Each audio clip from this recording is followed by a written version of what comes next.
Hey guys, tonight we're diving into the strangest, most cringeworthy royal deaths throughout history.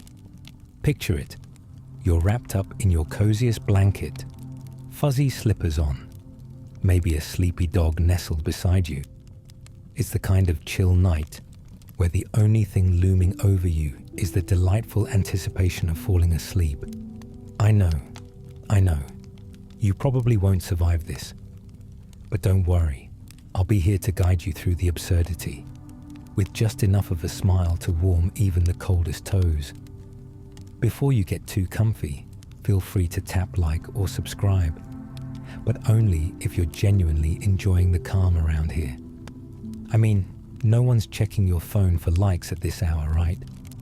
Also, tell me where you're listening from and what time it is over there. I love seeing how far this sleepy little journey reaches. Now, go ahead and lower the lights. Maybe let a fan hum in the background, and let's drift gently into tonight's story together. Let's start with the last moments of King Louis XVI. It's January 21st, 1793, and there's a distinct chill in the air as Louis, recently dethroned and no longer basking in opulence, finds himself on the scaffold in the middle of Paris. Just imagine the scene. A crowd of onlookers, some curious, some gleeful, all waiting to witness what would come next. Louis, sporting an unfortunate haircut that only the 18th century could love, strides confidently to his fate. In that moment, you can almost hear the muffled whispers among the crowd, as if everyone's collectively thinking, how did it come to this? Now, here's a tidbit you won't believe. He reportedly told his executioner, "I forgive you," right before the blade fell. Like, wow, who maintains their composure like that? I can barely say, "Have a nice day," after spilling coffee on myself. But alas, Louis didn't just face death with grace. He faced it with some seriously spectacular fashion faux pas. Historians still argue whether his decree for a fashionable guillotine state execution outfit, complete with a silk waistcoat, may have been an attempt to maintain his kingly image until the bitter end. As you drift further into the narrative, feel the absurdity of the whole situation wash over you. No one expected to hear whispers about a silk as funeral attire trend when reading about royal executions, right? Honestly, if someone were to dress up posthumously for TikTok clout, I think we'd all be a little shocked. But clearly, Louis was ahead of his time. Fast forward a bit, and you find yourself wondering how many kings and queens might have faced a similar fate. It's practically a royal roulette out there. But there's more to Louis's story. Amidst the blade and the fashion, the main historical fact is that he was the last king to rule France before the rise of the Republic, forever altering the country's trajectory. His execution didn't just end a life, it ignited an entire revolution and a movement that echoed through history. Okay, take a moment. I know this is heavy. Picture Louis groaning internally on this beautiful summer day, surrounded by people who are less enamored with royal blood and more interested in revolutionizing everything. You can just hear somebody yelling out, "Get off your high horse," right? Still, it's strange to think about how the fact that Louis's demise often gets wrapped up in grandeur and, well, let's call it hilarious misfortune. Did he even stop to think about what a spectacle his death would unfold? They could have saved on the bouquet of flowers right there, huh? Moving on, we encounter another figure in our tale, Queen Caroline of Brunswick, who faced quite the unfortunate end herself. You see, she was the wife of King George IV, and her life was anything but serene. Her story reads like an old soap opera. She was publicly scorned, had scandalous rumors hurled at her left and right, and ultimately, she met her demise amid a whirlwind of overblown drama. This queen died in 1821, and you won't believe the circumstances. Months before her passing, there was a scandalous court case dubbed the Trial of Queen Caroline going on, fueled by accusations questioning her fidelity. Imagine having a royal trial that's more scandalous than most reality shows today. Caroline's lawyers were practically engaged in a legal TikTok battle, each trying to outdo the other with gossip and accusations. And here's the wild part. Historians still argue whether the melodrama around her life contributed to the circumstances of her death. Was it stress, illness, a little bit of both? We'll probably never know for sure, much like who really controls the remote at your house on movie night. Doesn't that feel familiar? Let's not forget the quirkiness of her last moments, as she allegedly expressed a sense of betrayal while on her deathbed. You think of all that pent-up drama leading up to her end, and suddenly it feels relatable, like when you stay awake all night worrying about that email you forgot to send. You wonder if Queen Caroline regretted all that strife as she lounged, perhaps planning her escape from such a messy royal existence. Imagine the poor royal family dealing with her death, like a hectic family reunion, only a bit more morose and a whole lot more expensive. The tabloids of the time must have had a field day with this one. Queen disgraced. Oops, goes to her home in the sky. Trippy. Now that's some headline gold. As we veer on through the wild maze of royal death, King John of England often pops up on the radar. Yes, I know, the King John with the whole Robin Hood mess swirling around him, right? You'd think that having swashbuckling tales floating about your legacy would cushion your end a bit, but oh no. Instead, he met his maker in 1216 in what could only be dubbed the ultimate royal fail. This king didn't die in battle or heroically fighting for his kingdom. No, his demise was caused by indigestion. Yup, that's right, indigestion. Historians still argue whether his death was due to too much rich food, or maybe even some ill-advised fun and games just before he kicked the bucket. It's like, hey John, maybe ease off those second helpings of peacock pie next time, huh? You can almost hear the court announcer frantically whispering, King John has been taken ill, while everyone's thinking, that's a polite way to say he ate himself to death. As you settle into your cushions, consider the madness of it all. Kings and queens dying for ridiculous reasons. Honestly, if I had $1 for every time someone at a family dinner was blamed for a food coma, I'd certainly be able to afford the most luxurious fuzzy socks on the market. Imagine the modern comparisons. You're scrolling through your phone, watching TikTok, and you stumble upon a trend of ridiculous last meals, with everyone clapping back about how they should eat healthier, but then they're also downing a dozen donuts while filming themselves. Maybe we're not too far removed from these royal tales after all. As we meander through this tale, each thread pulls at the fabric of history. The winding paths through royal corridors echo with laughter and heartbreak, showcasing the bizarre ways these figures met their untimely ends.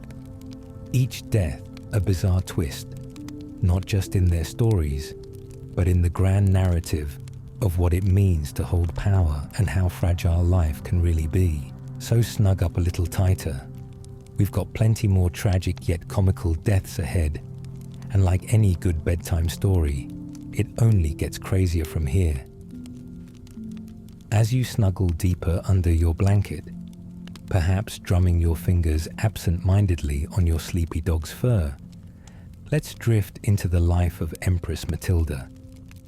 Now, she had a rather complicated relationship with power. Think of it like a royal game of tug-of-war.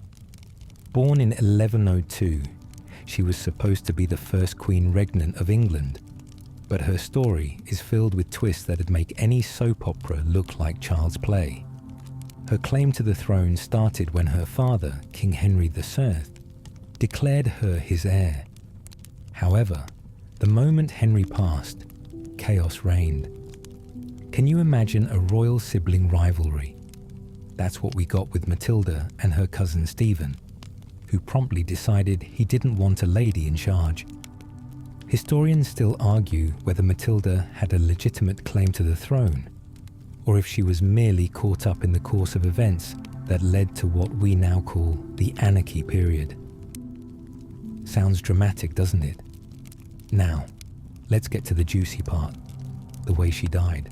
Matilda's struggle for power in the midst of political anarchy wasn't just tiring, it was downright dangerous. She had all the makings of a tragic heroine. Battles and betrayals, calculated plans falling apart, and bizarre rumors swirling every which way. But in the end, she didn't die in battle, or from a grand scheme gone wrong. No, her life faded quietly. A tragic irony given her tumultuous rise. You might even chuckle at how conflict erupted over her right to rule, only for her to give up the ghost simply because life took a turn. Like, what's more anticlimactic than all that bloodshed only to have a royal head check out because, well, life choices. The next episode, don't miss it, could easily be the tagline for her life. Picture this, Matilda experiencing a power play that would rival any TikTok feud today. Her life's drama spilling over like the latest celebrity scandal, complete with heirs throwing shade and allies flipping sides. It's the quintessential historical version of, oh no they didn't. And somehow, with all that drama, she is said to have gone out quietly, far from the sword-swinging chaos. Now, transition with me to our next royal character, Edward II, the King of England, who may have the weirdest death exit on record. Ever hear the expression, go out with a bang? Well, Edward opted for go out with a sudden, completely bizarre rumour. He was a king with a reputation for favouritism, and let's say, questionable choices. As we delve into his demise, picture this. Edward is locked away by his enemies in a castle, and they have plans. No, not some elaborate escape plot, but rather some rather sensationalized whispers about his end. He was killed in a rather grim manner, or at least that's what you'd think, through the insertion of a particular item you wouldn't typically find at a medieval party, a red-hot poker. Yikes, historians still argue about the details. Was it a murder, an execution, or merely a scarring political statement? Can you imagine the mess of trying to figure that one out? You can almost hear the tabloids of the time screaming, King Edward, Mortal Kombat. Right? Like it's hard to fathom what the reporters would be writing. And honestly, what's crazier than imagining people debating whether that was appropriate for a king? Yeah, we weren't fond of his parties, but that? Eek. Can we stop already? Toss another wrinkle into the situation. Edward, rumoured to have been openly gay, also faced a lot of backlash during his reign, with dynamics probably reflecting those awkward conversations today when misunderstood by society. I mean, you can just picture a modern-day blockbuster where his character ponders relationships and societal expectations, all while quietly plotting a successful coup against stuffy enemies, crisp dialogue, heartfelt moments, and maybe even some awkward selfies to keep it relatable on Instagram. Backtracking a bit, let's tap into the issue around his rule just before his demise. There was quite a great deal of chaos, rebellions, mismanagement, and a lot of discontent. Reflections on his character have historians still arguing whether he was an incompetent ruler driven into a corner or simply a victim of his circumstances. Wouldn't that be like trying to figure out if someone's just really bad at investing or being dragged down by a market crash? Let's take a breath and shift gears to another intriguing figure, the unfortunate King Henry III. Here was a king whose life could inspire entire seasons of dramatic television. Just picture royal gowns and careful court intrigue bearing down on you every moment of the day. Now imagine trying to keep your sanity while finding yourself exhausted to the core. From mental health crises to being overthrown more than once, his story is padded with unfortunate choices. Henry was captured during the Wars of the Roses, which sounds like a fancy garden party with swordplay. Charming, if you ask me. The last royal fight he faced was downright tragic, really. On May 21st, 1471, he fell asleep during a battle. I mean, come on.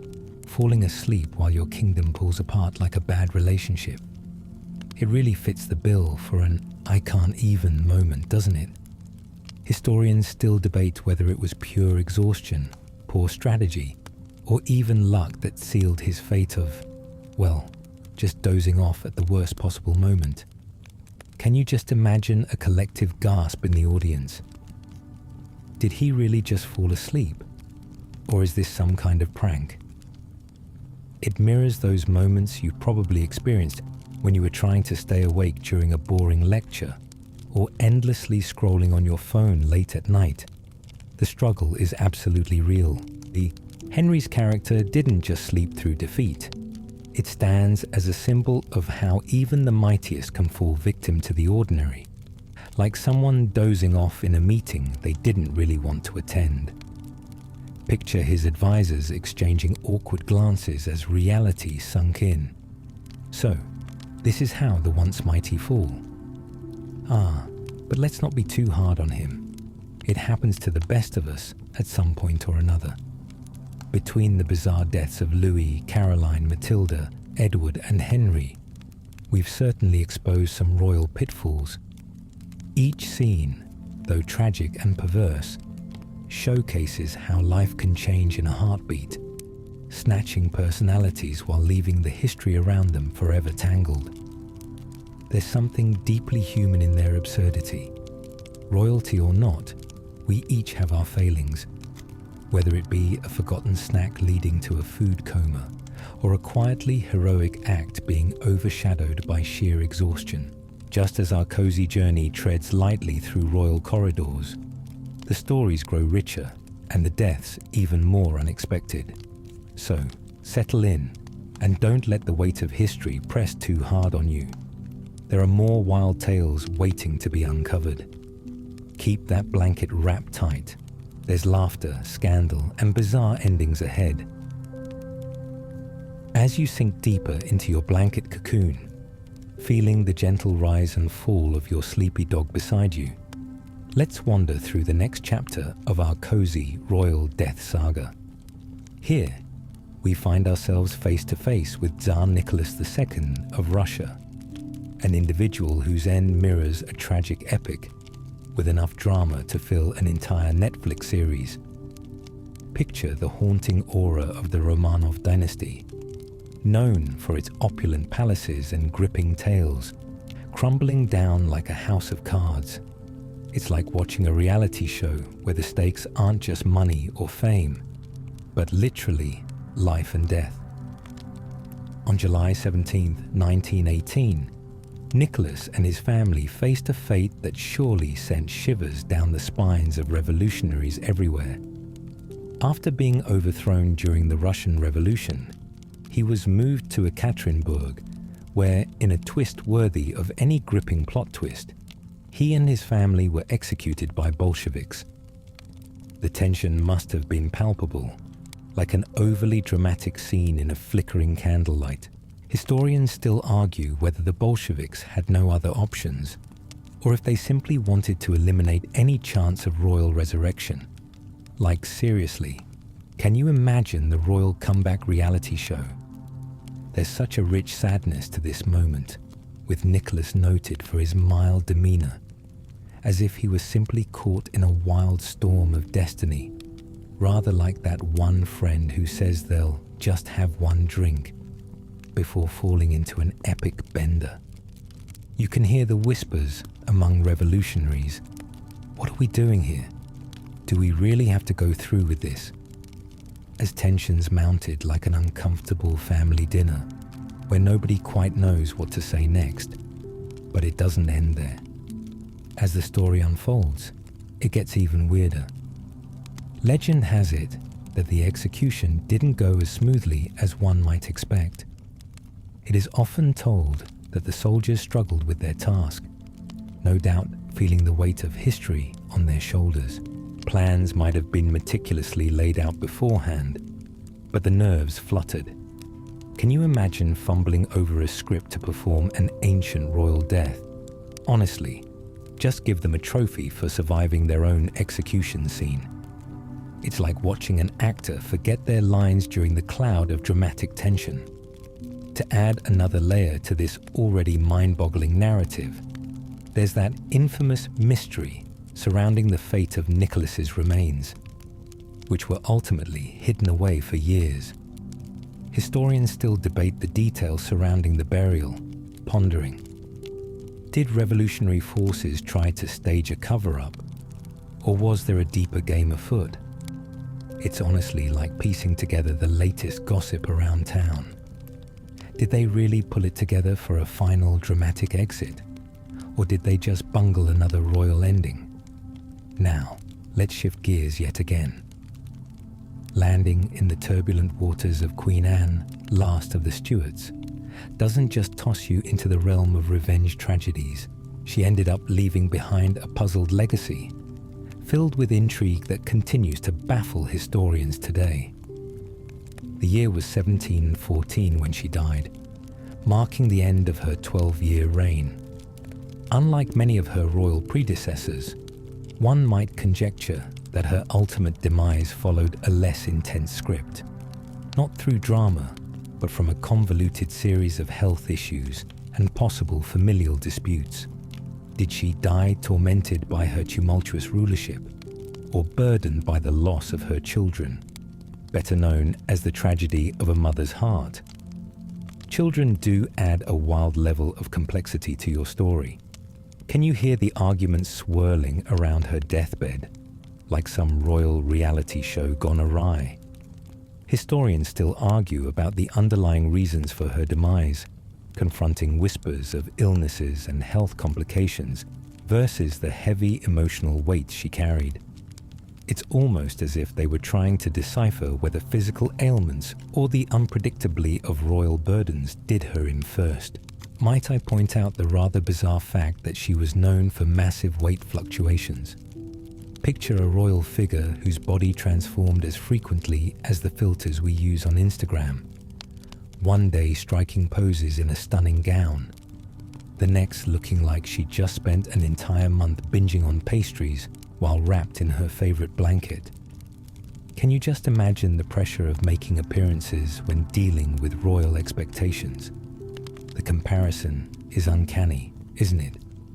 We've all felt the weight of those trends and dynamics at play, wondering whether we're meant to look a certain way or behave in a prescribed manner.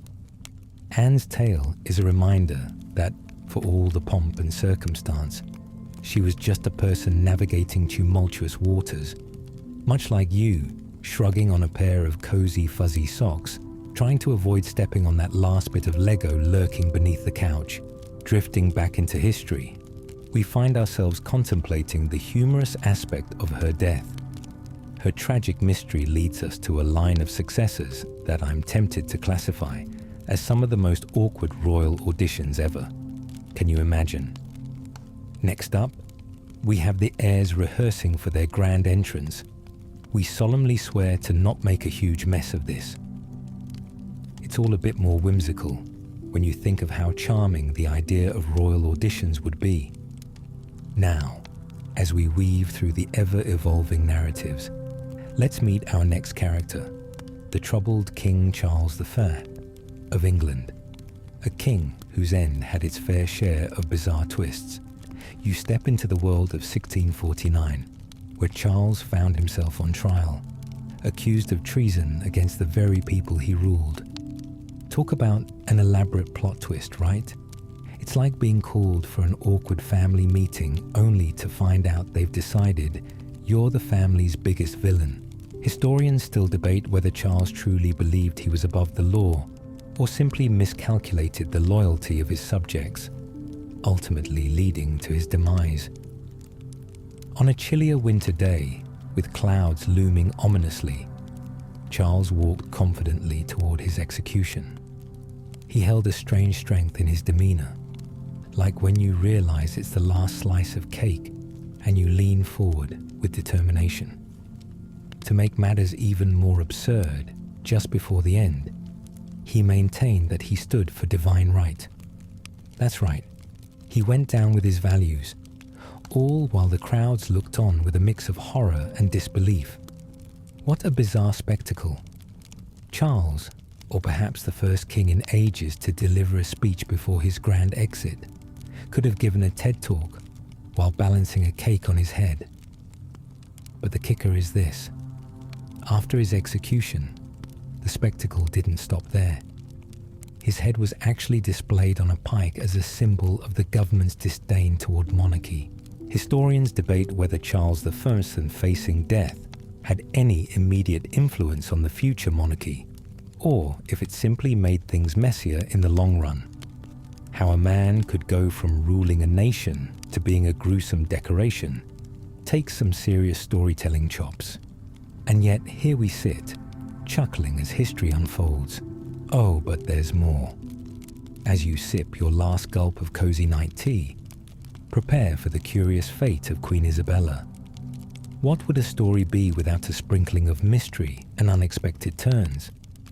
Isabella, Queen of Castile, holds the distinction of having commissioned Christopher Columbus's voyage to the New World. Imagine being that pivotal in history and yet quietly exiting stage left, like a misplaced detail in a long-forgotten script. Ironically, her death was a less than grand affair, filled with health issues akin to someone feeling a bit under the weather after a night of hard partying, quite literally. Historians argue whether the pressures of ruling had finally taken their toll, or if it was just bad luck with a side of royal buffet. Much like modern-day friends oversharing at dinners, ugh, I can't believe I did that, and am I really this tired over that? Isabella's death was wrapped in a blanket of personal drama tangled with historical obligations. The peculiarity of her death lies in the contrast. It must have felt like a bad plot twist when you are a key player in history, only to pass away quietly. It's as if she looked around, caught sight of the camera crew, and just decided it was time to end her season. As we knit together the threads of these royal tragedies, it all converges into a tapestry of absurdity and unexpected paths. Each story, a blend of humor and gravity, reveals the sensitive nature of history, reminding us that even the so-called greats couldn't escape the very human experiences of embarrassment and failure. There's a celebration of the resilient spirit amid the chaos, and perhaps that's why we find ourselves entertained by their stories even centuries later. So as you drift further into the realm of coziness, hold tight to the fibers of humor woven into all that's tragic about human lives, royal or not. These characters remind you to breathe lightly amidst the strange plights life presents. There are more adventures waiting to be revealed, more treasures to uncover in the land of royal absurdity. Grab your cocoa or tea, snuggle up just a little tighter, because there's more to come that you simply won't want to miss. With your cozy blanket wrapped tightly and your sleepy dog snuggled up against you, let's sail on to the wild ending of King Frederick I of Sweden, a monarch whose last moments reflect the absurdity that sometimes comes with royal quirks. Picture this. It's 1751, and there's Frederick, who had been king for quite some time, earning quite the reputation for his indulgences like any royal, but with an amusing twist.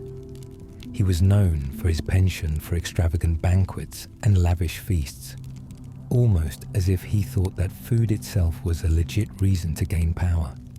So, in the classic style of grandiosity that defines many royals, Frederick gathered together his favorite people for what would tragically become his farewell party, a farcical little soiree that could rival any questionable potluck. It was in the midst of a celebratory dinner that Frederick animatedly participated in conversations, imbibing just a tad too much. And while he boisterously engaged with his guests, guess what? He choked on a fish bone. Yup. One poorly placed morsel of fish literally stopped the king in his tracks.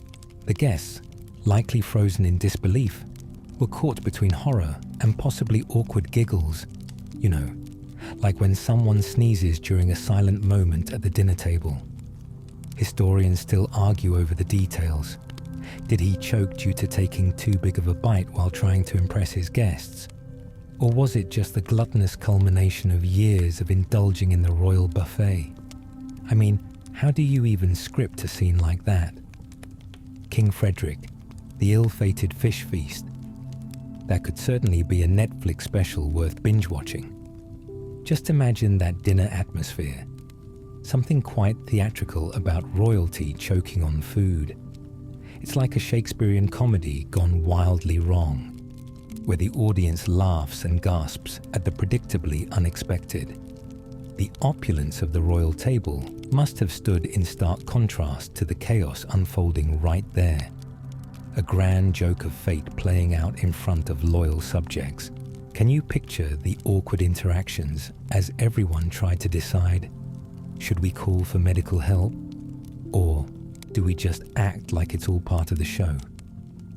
As the laughter fades into an eerie silence, you might find yourself relating to that moment of dread when you get a tiny piece of popcorn stuck in your throat during movie night and suddenly feel like you're in a dangerous game of life or death.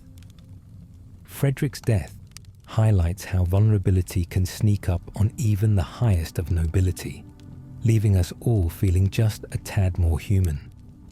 The history of it carries an amusing weight, a cautionary tale around extravagant feasts and the dangers of being too proud about your culinary choices.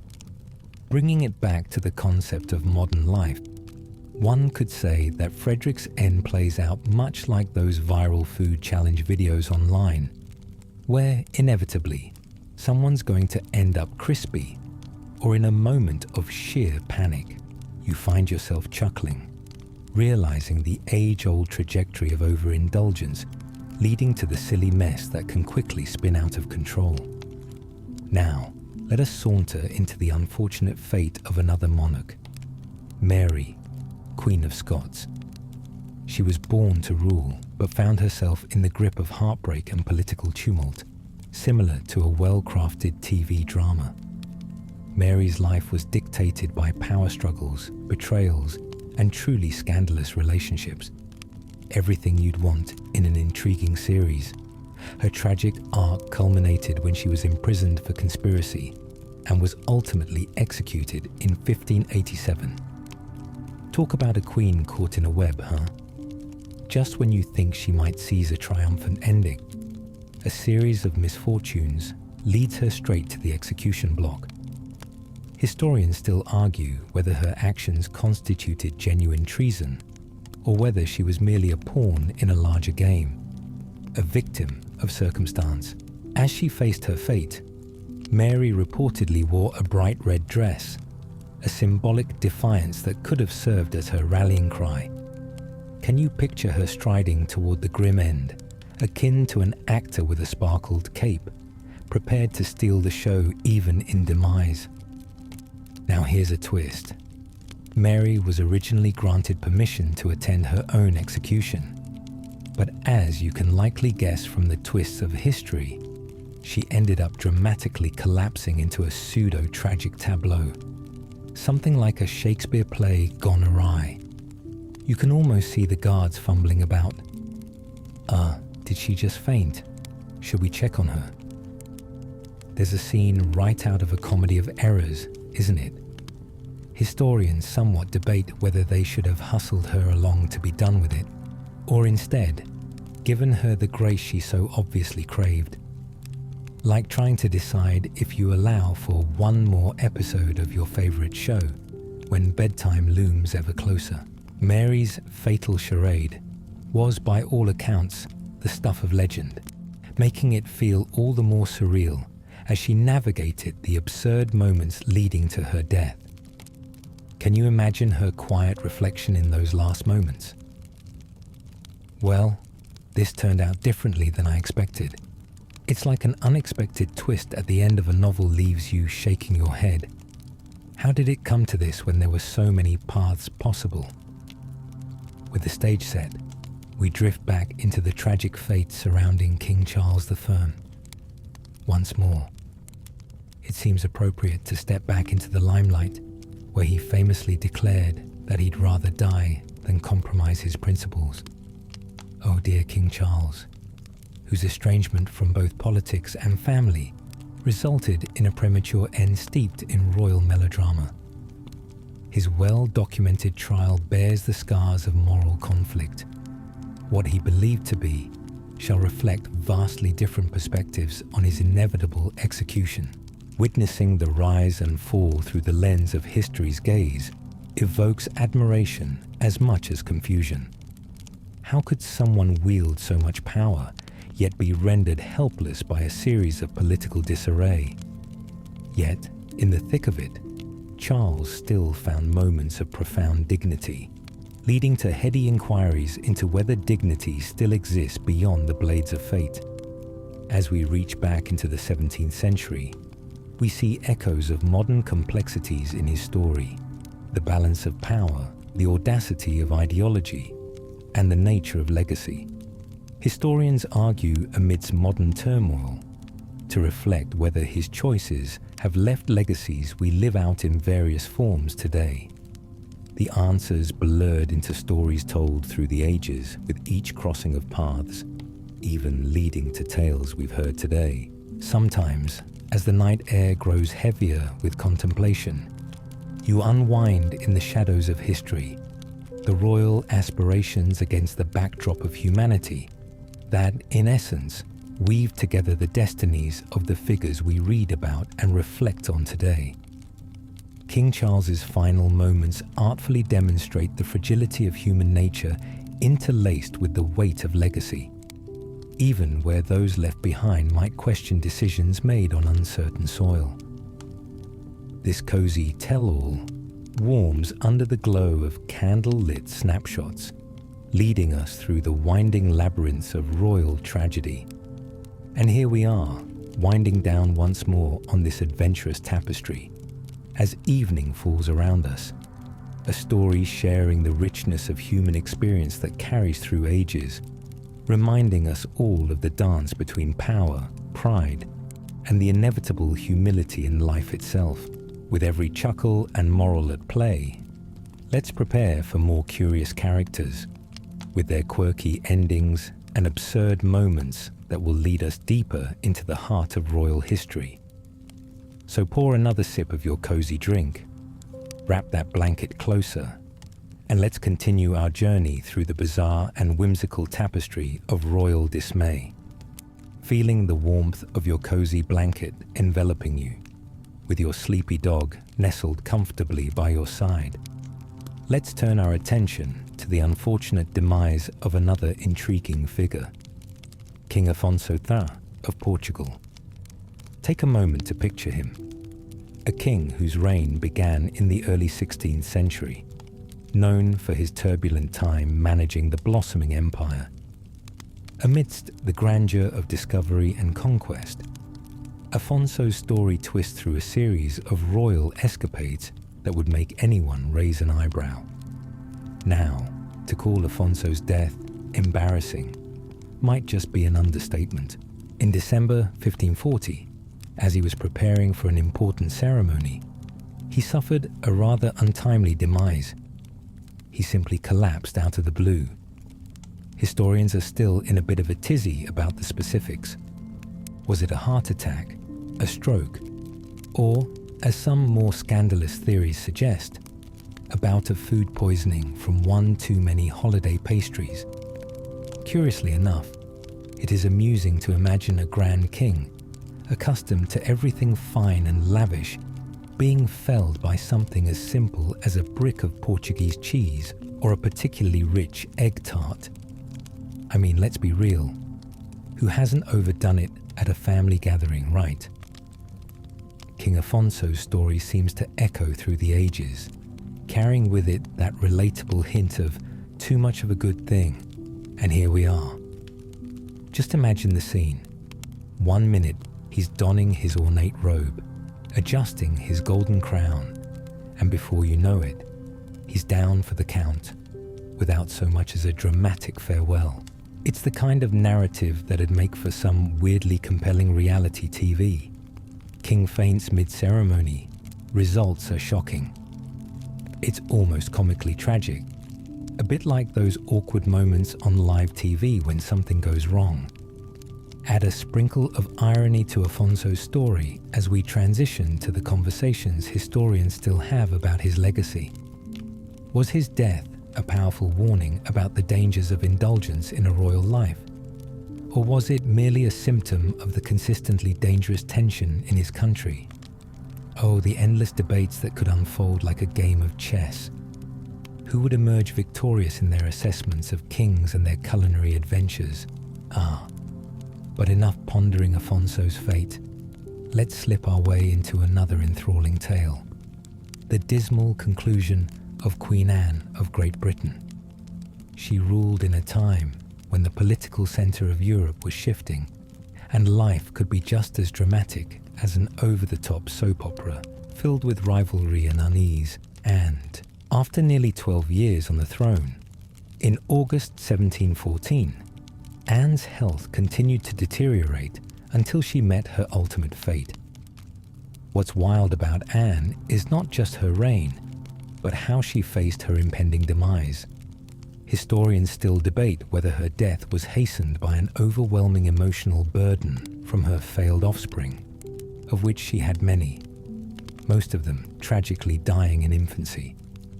It sends shivers through the collective memory as she battles through emotional turmoil, like a warrior in a less than glorious battlefield. To say it was chaotic would be like saying a cat treading through a knitting project is mildly annoying. You've got to hand it to her. Participating in such profound national strife while coping with personal heartaches would have left anyone feeling drained. Can you imagine her quietly pondering within her grand halls, wearing a luxurious robe 1 minute, and contemplating the weight of her royal lineage the next? Alas, when Anne finally passed away, it wasn't the grand spectacle her life had seen. Instead, she drew her final breaths quietly, while the world outside continued to spin. Now, here's a quirky detail. Some say Anne's death was almost theatrical, considering her last words were reportedly a feeble reflection on complex matters rather than a grand exit. Historians are left arguing whether those words carried significant meaning or simply marked the exhaustion of a woman caught in the political currents of her time. It's a reminder that every royal life is laced with complexities that extend far beyond mere power, which feels a bit too relatable, doesn't it? And speaking of the tangled webs of personal loss, isn't it peculiar how we all find ourselves grappling with our grief in our own ways? Whether it's over a lazy evening binge-watching shows, munching on comforting snacks, or retreating into cozy surroundings, there's something quite human about how we each navigate sorrowful moments. Perhaps Anne's tale resonates with us precisely because, clad in royal garb yet burdened by her choices, she knew very well the weight of a crown is never light. As the evening unfolds, let's shift our focus to King Henry VIII's notorious culinary escapades. Picture it, this king, a man known for his excessive appetite and all-consuming passion, forging through life with gusto and bravado, yet meeting an inconceivable end amidst the very extravagance he adored. Historically, he passed away in January 1547 due to complications likely stemming from obesity, diabetes, and the general result of his own deliciously decadent lifestyle, a true feast or famine situation. The king, who famously declared, "I am the state," eventually succumbed to a fate that mocked the very choices he made in the ornate banquet halls of his court. Historians still argue about how much his hefty appetite played into his demise. Was it simply the toll of age, or an overwhelming blend of indulgence over the years? Can you imagine Henry reclining back at a feast filled with roasted peacocks, pies that could feed a village, and goblets overflowing with the finest wines? Until suddenly, he pats his belly and declares, "I think I'll have just one more." Ah, with all the royal gusto. It's a scene filled with laughter and pity alike. A king lost amidst his own dalliances, almost as if he were trying to compete with the characters in a modern food challenge gone wildly wrong. Beyond the somber reality of his health, picture the cartoonish elements that arise when imagined through a modern lens. It feels like there's a meme-worthy moment ready to be born out of his final days, when keeping up with royal expectations leads to total bowl-licking debauchery. The absurdity of it dances through time, reminding us that whether king or commoner, the dance with indulgence often leads us to great heights, and sometimes humbled scrapes. Just as we reflect on life through food and festivity, let's slip into a moment of pondering. How many times do we ourselves engage in frivolities that pose a question about our choices? Whether it's a heaping bowl of comforting ice cream after a long day, or neglecting responsibilities for one more episode, we all dive into the sumptuous flow of life. So, as we glide through these merry tales of royal humor and solemnity, let's remember that often the laughter intertwines with the serious matters of legacy. What lives on through both grandeur and folly. Each royal demise brings with it a lesson, a reminder that life carries the ultimate irony, from the opulence of thrones to the down-to-earth absurdity of dinner mishaps. With a gentle sigh of relief, we settle deeper into the comfort of our blankets, preparing for yet another delightful story within this rich tapestry of history. So let's linger just a little longer.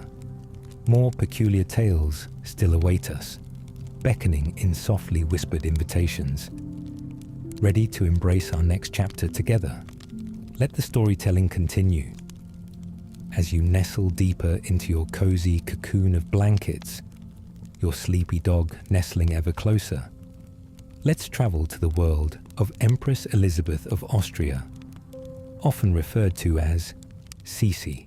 Oh, bursting with beauty, yet paradoxically troubled, she captivated both her empire and her audiences, like a character crafted to thrive on the grand stage of life. Born in 1837 into the Duke of Bavaria's family, Sisi's glitzy existence was fraught with contradictions.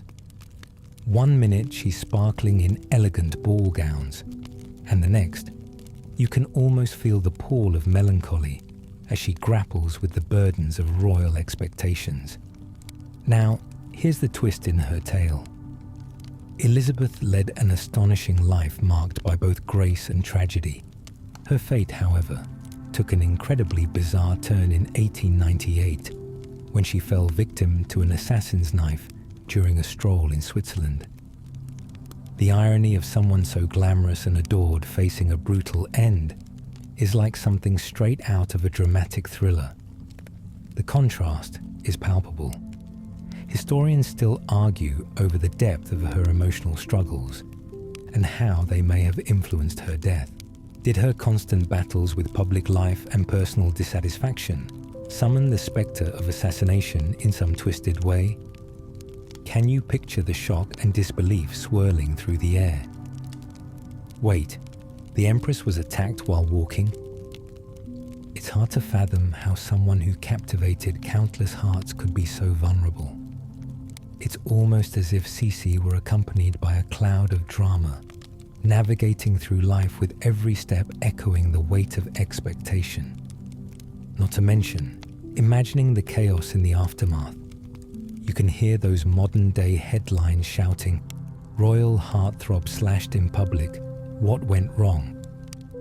The absurdity of her assassination is magnified when you think about Cece's elegant persona juxtaposed with such a crude ending. It's almost comic in its tragedy, like when the grand finale of a high-budget movie flops unexpectedly. Just imagine the commentators at the time spinning tales of her life in the context of all those glitzy happenings, only to conclude. What a terrible twist.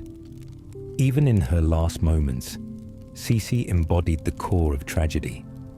It's sobering, yet somehow relatable. Life can throw curveballs at even the most poised individuals, dragging them through the murky waters of unpredictability. If Cece's life taught us anything, it's about bearing the weight of grace amidst life's potential absurdities. Next, let's wander over to the curious end of King John of England. Remember him? The one who inspired the character of the infamous Robin Hood saga. His life was a tapestry woven with misadventure. And it's not just history, but legend that colors his tale. Poor John faced a council of rebellious barons, and the looming shadow of history ultimately causing his demise in 1216. John's final moments have garnered attention for their sheer ridiculousness. His infamous death, while supposedly plotting to evade capture, resulted from a rather embarrassing bout of food poisoning, or as some recount, digestive distress, after tossing back a hearty meal of unfit fruits and vegetables, which some note were perhaps past their prime. Historians still argue over whether his demise was fortuitous or simply poetic justice for a monarch known to be difficult and oft despised. Can you imagine? And in came the knightly army. But wait, what's this? He can't charge his enemies when he's too busy clutching his stomach. It's so absurdly human, and you can't help but chuckle at the visual. Here's a king who once ruled over a kingdom, bravely engaging in battle only to perish because of a poorly timed meal. It's like ordering the spiciest dish on the menu for a thrill, and then finding yourself struggling to hang on at the most inopportune moment. The gossip would have exploded. Can you see it? King John, lost to his own foolishness, grew to Jersey. Historians certainly have fun contemplating his demise, debating whether his poor choices sealed his fate, and what his death meant for the legacy of English monarchy. Slipping between discussions of dignity, resilience, and of course, the inevitable hiccups of life. As we drift back into the tales of royalty, let's not forget the remarkable story of Henrietta of France, otherwise known as Henrietta Anne Stuart. Now there's a royal figure whose life was embroiled with intrigue and political legitimacy, terming it an unfortunate love affair. She was known for her beauty and charm, and served as a glamorous symbol of hope amidst chaos, a testament to grace under pressure, or simply living in a world where appearances could often topple her. However, her fate is nothing short of bizarre. In 1670, after a life of artistic endeavors, Henrietta succumbed to what was deemed acute lung disease, but is whispered about in other circles. Who knows what might have contributed? Was it the constant demand of societal expectations, perhaps the weariness of mingling among political figures that caused a gradual toll on her health? Historians still argue whether her end was a result of pressure-induced illness, or simply fate knocking at her door tired of the royal endeavor. Imagine the halls filled with laughter and chatter, where Henrietta glides through elegantly crafted gowns only to be interrupted by that next big event that sends her spiraling down. And of course, we can't overlook the contemporary experience. It almost feels as if her journey would play out similarly today in a whirlwind of social media and sudden controversies. Look here, a new chic lifestyle influencer falling from grace over a particularly viral misunderstanding. It captures that age-old struggle of the destined to capture fascination amidst tumultuous times. As we wind down this evening, we encircle ourselves with the connections formed through these bizarre royal touches, reflecting on the underlying absurdity that colors every fortune-drenched tale. Each figure reminds us of life's winding paths, lit with glimmers of humor, shadows of sorrow, and the grenade of choices that follow royal blood. Where do we find comfort as we journey through captive aesthetics of royal drama conjoined with veritable human experience? So many of these tales echo through our own narratives, reminiscent of heartfelt laughter during shared moments and poignant understanding amid our fleeting time on the stage. So as the night grows deeper and the cozy atmosphere envelops the room, prepare for more peculiar royals and whimsical reminders of the unexpected. Let's settle a little deeper into our blankets. There's always more delightful tales waiting in the shadows of history to uncover. As the warmth of your cozy blanket cradles you and your sleepy dog shifts comfortably by your side, let's meander into the tale of Mary, Queen of Scots, a figure whose life feels undeniably rich with drama and, as fate would have it, quotable misfortune. Born in 1542, she reigned as queen in a time riddled with conspiracy and political chicanery. It's as if her life was a swirling tapestry of infatuation, betrayal, and ultimately tragedy. A combination ripe for a tragic play or a poetic ballad. Imagine the stir her presence caused. A beauty with royal promise. She seemed destined for greatness, but instead found herself at the heart of a tumultuous struggle for power. In 1567, after a string of glaring misjudgments and a controversial marriage to Lord Darnley, she was forced to abdicate her throne in favor of her son. And as if her story could not become any more outrageous, Mary ended up imprisoned for decades before meeting her demise. Now, let's skip forward to that notorious day in February 1587. After being accused of plotting against Queen Elizabeth II of England, do you see where this is going? Mary faced execution. The event itself has been depicted in countless films and dramas, with each retelling recently romanticizing her fate. Historians still squabble over the details of her trial. Was it a fair execution or a simple political maneuver to eliminate competition? Some say it was the ultimate human drama, executed in front of an audience wrestling with loyalty and vulnerability. On the day of her execution, Mary wore a striking red dress, a bold claim of her royal status, perhaps her last stand against fate, spiked with visual metaphor expected to go down in history. Putting aside the royal flair, can you picture the atmosphere? The guards, nervous and unsure, probably exchanging glances and wondering whether they'd mistakenly raised a heavenly ruckus or simply needed a reality check themselves. The infamous twist comes when Mary's executioner, rumoured to have been the most dreadful at his job, found the task of executing her rather confusing. Poor man. Instead of a swift and dignified end, he botched the execution gruesomely. It's hard to believe. After the first strike of the axe went awry, reports suggest Mary's head was still attached. Saying they had to go again feels like a bizarre scene from a comedy instead of a heartfelt history lesson. It's almost laughable. Talk about a royal ending gone wrong.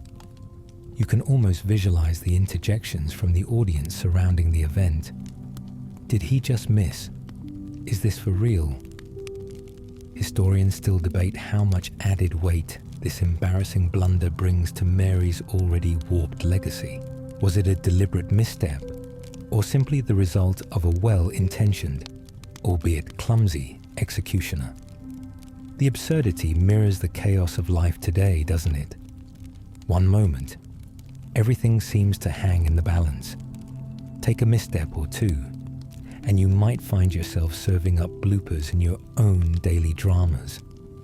It's the same kind of feeling when the Wi-Fi drops in a critical moment, or you find yourself accidentally sending the wrong emoji in a group chat. Just a day in the life of being human. As the night deepens, we turn toward the sad tale of King Charles II, who was often celebrated for his charisma. If you can ever browse through his lengthy list of lovers and escapades, you'd find a man larger than life, until tragedy struck. But there's a whimsical twist here as well.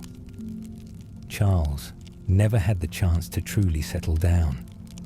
His many romances sizzled like fireworks, while his reign was peppered with tales of indulgences.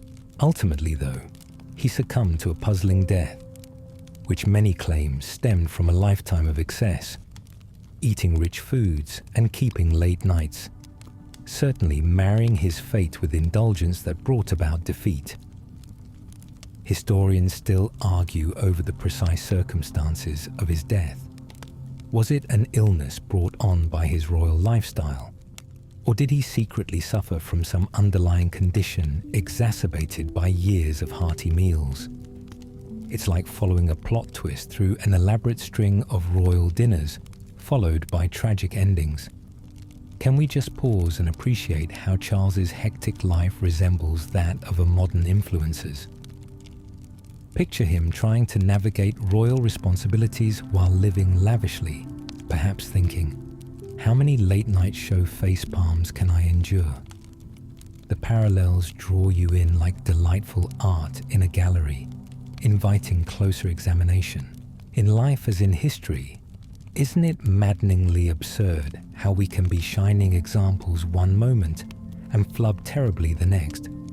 The gathering of these figures provides a rich tapestry drawn from an endless journey of royal excess, humor, and human fragility averaging at the seams. They continuously remind us of the beauty and absurdity interlaced within the folds of eternity. Glancing back, as we know, every royal tale holds nuggets of both melancholy and laughter. A gentle reminder that we too must strut our stuff while accepting our imperfections. Whether tasting the sweetness of success or occasionally biting into the sourness of folly, we embrace the grim path those beloved royals walked. So, let's cozy up once more and approach the next chapter as we uncover more charmingly bizarre conclusions in the twilight of historical legacy. This sleepy journey is bound to lead us further into the heart of royal quandaries, each twist signaling the predictably unpredictable. Are you ready to drift even deeper into this comforting grandeur? Let's explore on together. With the serene ambience wrapping around you like a warm hug, let's explore the curious and comical fate of King Edward VI of England, who ascended to the throne as a mere child at the age of 9. Imagine the whirlwind that comes with being king, particularly when you're still trying to navigate the intricacies of childhood. Born in 1537, Edward was the son of Henry VIII, which already set expectations sky high from the very beginning. Now his reign was relatively short-lived. He began ruling in 1547 and sadly passed away in 1553. But let's dive into those final days because they are wrapped in a bizarre package. Edward contracted a mysterious illness. Some say it was tuberculosis. Others suggest it was just a case of bad luck, or some unfortunate combination of conditions. Historians still engage in a spirited debate over whether inadequate health care of the time sealed his fate, or whether it was simply the reality of being an adolescent ruler in a tumultuous political landscape. Imagine the court. There's young Edward trying to relay orders while battling a cough that cold nights couldn't quite shake. It's almost comical to picture it now, right? The young king must have thought, "Why does everyone want me to be all royal and stuff? Can't I just play with my toys?" Being handed a scepter while dealing with responsibility surely mirrors the struggle many face in the hectic whirlwind of modern life, juggling seemingly important adult tasks as we all wish to just play. As Edward's health deteriorated, exciting rumors fluttered through the corridors of power. Would he have a grand recovery? Would our young king bounce back with dramatic flair like an overzealous movie hero, emerging from the shadows to reclaim his throne? Unfortunately, no. Instead, historians recount his final days filled with a sorrowful reflection as he faced the harsh realities of acute illness. Is this really how it's going to go down? Would echo through the annals of time. His death left a unique mark on history. You might be surprised to know that Edward's premature end shifted lines of succession and brought Mary Nye into power, which must have launched some serious discussions at the royal dinner table. Can you just picture the sideshows? Wait, so what's the plan now? Who's next in line? No pressure. And oh, the absurdity doesn't end with Edward. As you smoothly make your way through history, let's catch up with the troubled Duke of Orleans, Louis Philippe. He was known for his high hopes, but alas, his royal ambitions crumbled viscerally. In 1850, his fate sealed. He ended up famously exiled after losing many monarchist supporters. His peculiar death stemmed from having a rather comical misadventure while attempting to reach his beloved, getting lost, and ultimately perishing in the chaotic backdrop of political strife. Historians remain divided. Did he fail to take proper advice? Or was it merely his jovial extravagance that led to his ultimate bizarre end?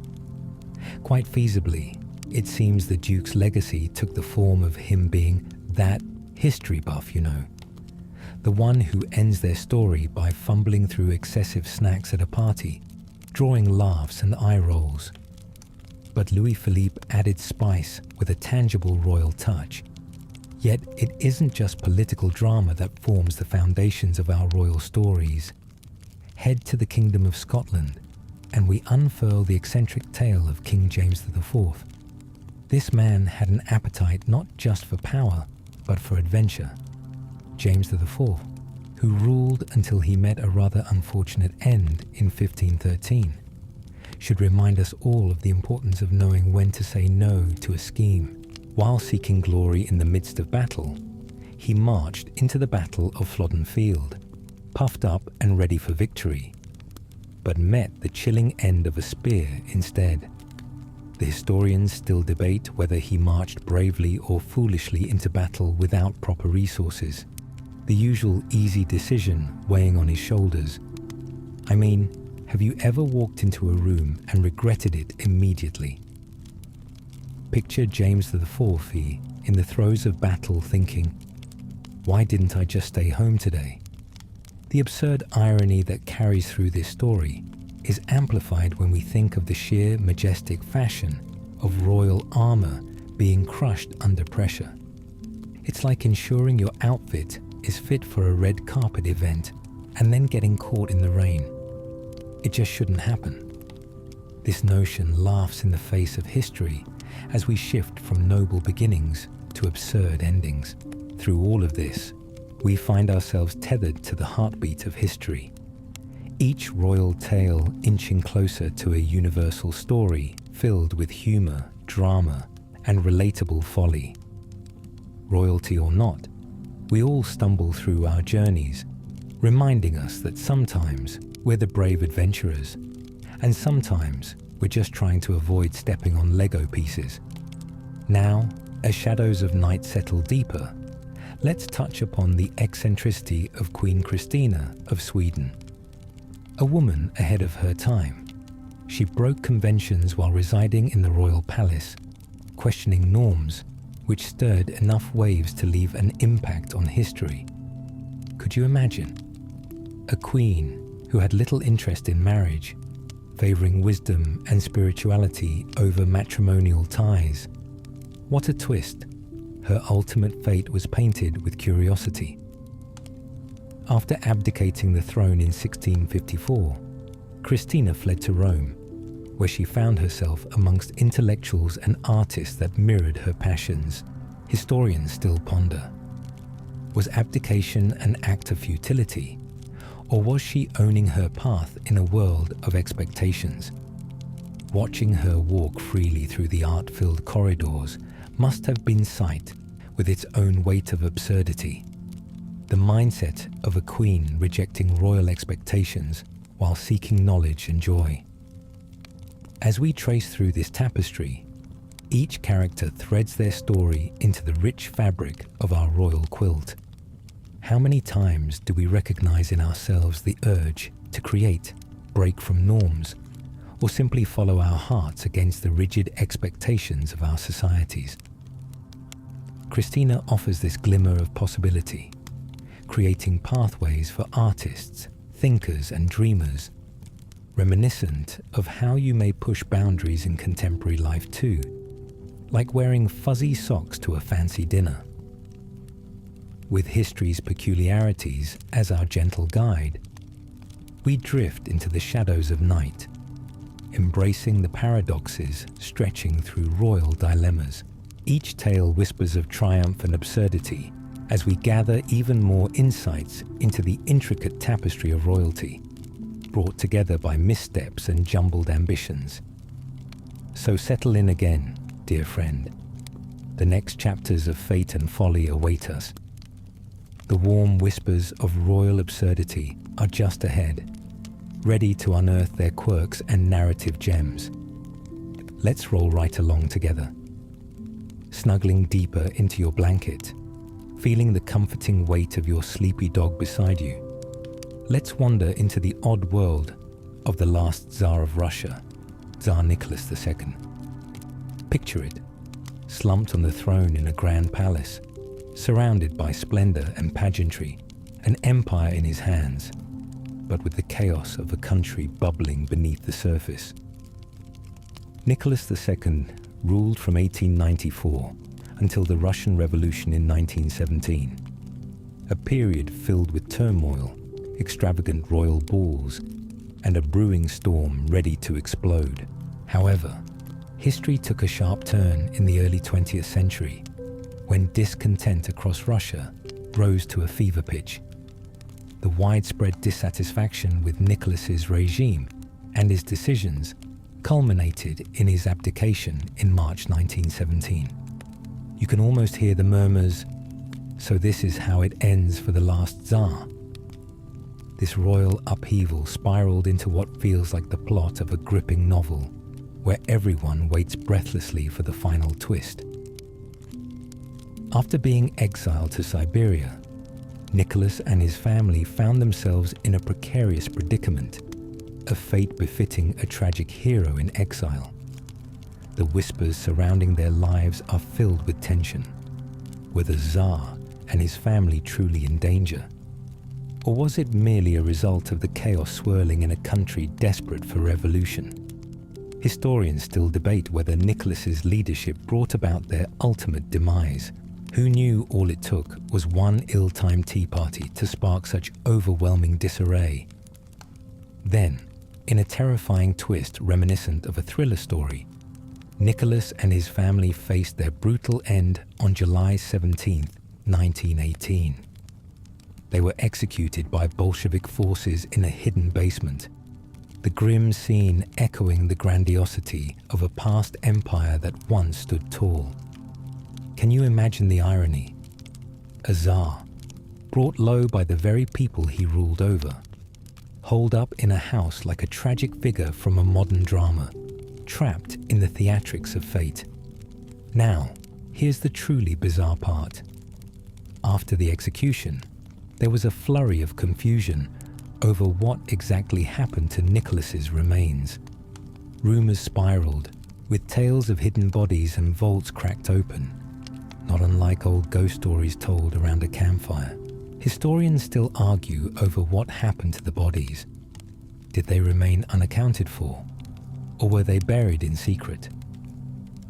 With dramatic films and books about the royal family's disappearance, it feels as though Nicholas left a trail of intrigue fit for a mystifying escape room. As you think of Nicholas's fall from grace, it encapsulates a quirkiness we all share, the fear of losing our identity amidst the pandemonium of life.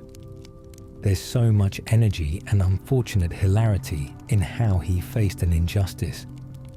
A story of a royal family that was ultimately powerless when the tides began to shift. Just imagine a dramatic reveal akin to a plot twist. And here we discover that even the mightiest cannot withstand the long arms of fate. Now, let's take a turn to Princess Diana, who, even though not a queen, had a profound impact on British royalty and captured hearts worldwide. Imagine stepping into her life. A young woman thrust into the limelight, radiant and glamorous, but constantly navigating through tumult, with a side of extreme media scrutiny. She shone brightly, yet lived in an elaborate maze filled with expectations and strife that felt like an episode of a reality show gone awry. Diana's own struggles and triumphs mirror the burdens faced by previous royals. She was often considered the people's princess, capturing adoration and fueling conversations both poignant and playful. Despite her seemingly charmed life, incredible loneliness and pressure unfolded as she became a beloved figure in a world of notoriety. Diana's tragic death in 1997 sent shockwaves across the globe. In the aftermath of a car crash in Paris, the media frenzy resembled a thunderstorm with global ramifications. Historians and analysts have since debated the impact of her actions on the royal family and society as a whole. Was her story a tale of grace unable to escape her surroundings? You might catch yourself pondering her emotional connection to the world around her. Her humanitarian work stemmed from an embodiment of understanding, yet how easily it was swept away by fate. Can you picture the conversations echoing as the world came to grips with her loss? How did it come to this? The sentiments radiated through tributes, allowing her legacy to be defined by love, charity, and the tragedy of being lost in the public eye. Diana's story mimics a classic tragic arc, a roller coaster of highs and lows where vulnerability shines through boldness. Much like navigating life today, there's an absurdity in seeking peace while untangling knots of expectation that society insists upon. Each step further fuels the consistency of searching for belonging, even amid tremendous tumult, continuing down our winding path. Let's now encounter the peculiar fate of Empress Matilda, a figure who famously became embroiled in a struggle for power during the Civil War known as the Anarchy. A fascinating character indeed, Matilda was born in 1102 and experienced a roller coaster of political machinations entangled with family drama fit for an acclaimed series. Upon her father's death, Matilda was named his heir, but things took quite the unexpected turn when her cousin, Stephen of Blois, grabbed the crown for himself. Can you imagine the sibling-esque drama unfolding? It's like the ultimate family feud with an empire at stake. Historians still argue whether Matthew's claim derived from an authentic sense of rightful lineage or whether it spiraled into chaos due to miscalculations. At one point during her quest for the throne, Matilda found herself trapped in a castle. Here's the kicker.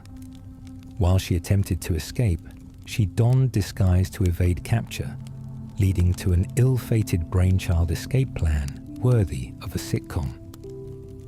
Can you visualize her recounting the tale to friends? So there I was, dressed as a peasant, running for my life just to reclaim my place, only to find myself knee-deep in mud.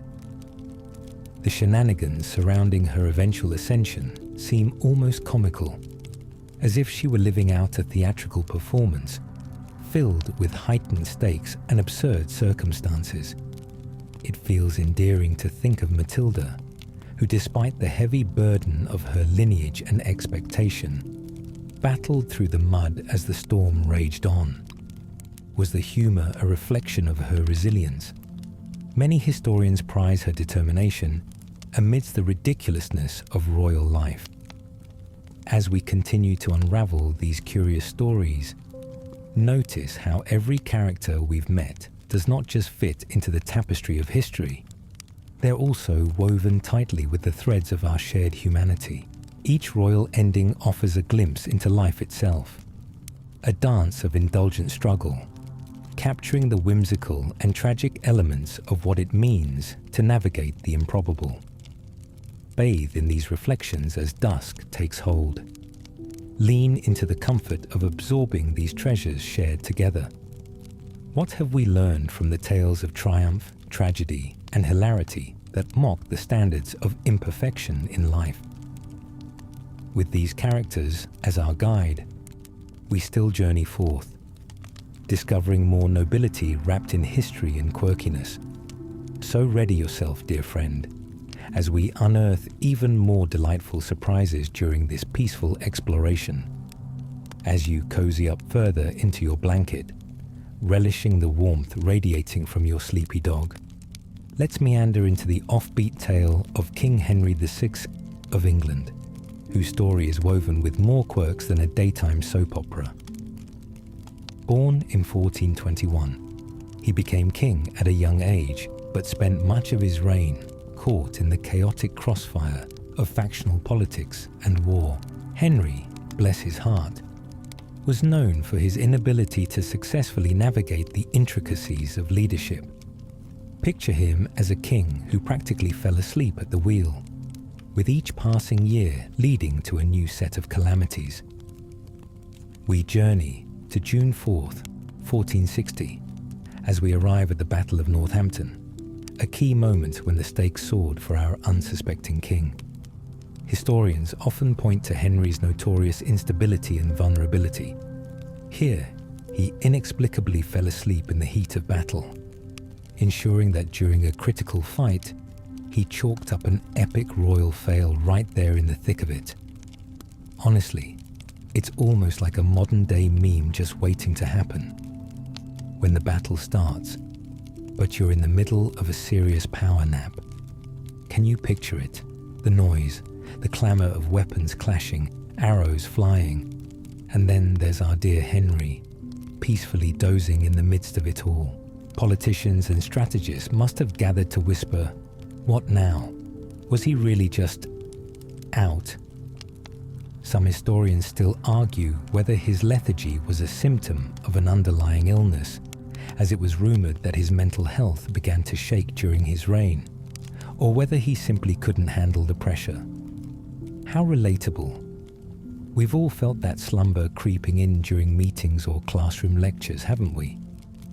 You can feel the collective nod of agreements as that familiar struggle becomes all too palpable. The classic battle of wills against the pull of sleep. Okay, I can totally keep my eyes open. Or maybe just one little nap. With Henry's comical literal collapse during battle, it's not surprising his reign saw its fair share of turbulence. His eventual mental health struggles led to the Wars of the Roses, where his ineffectiveness stirred a veritable royal tempest, great enough that you'd think it came right out of a fantasy novel about castles and knights. It's laughable, really. Picture him waking up, realizing his kingdom has been whisked away while he snoozed the day away. Shifting gears a bit, let's traverse into the life of Empress Dowager Tixi, a pivotal figure in Chinese history. Here's a character wrapped in regal mystery. Born in 1835, she started as a mere concubine and ultimately wielded incredible power throughout her life. Imagine the transformation. Tixi navigated the male-dominated corridors of power with deftness, only a shrewd strategist could master. However, her story takes a conspicuous turn with the Boxer Rebellion at the turn of the 20th century. Cixi, facing both internal chaos and external threats, led her nation into turbulent waters. Historians argue whether she was a preservationist working to protect her dynasty or someone simply too stubborn to embrace reform. Talk about a royal conundrum. It's the age-old question. Were her actions noble in intention, or merely extreme stubbornness masking as bravery? In a twist of fate, Cixi's political maneuvers and decisions led her into the depths of complicated international relations.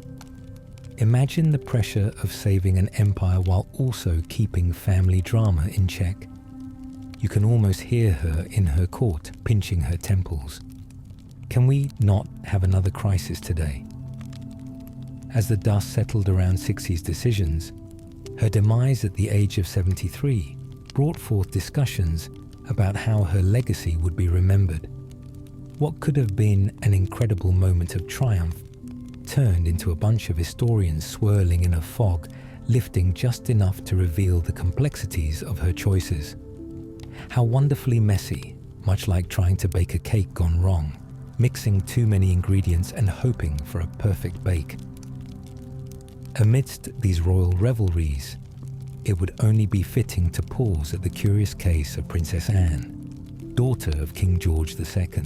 Born in 1709, she remained a largely overlooked character. Her end came rather intriguingly in 1759. Delightfully, she met her maker when she had reportedly fallen from her horse, and calories not entirely on her side suffered a heart attack during the shock of it all.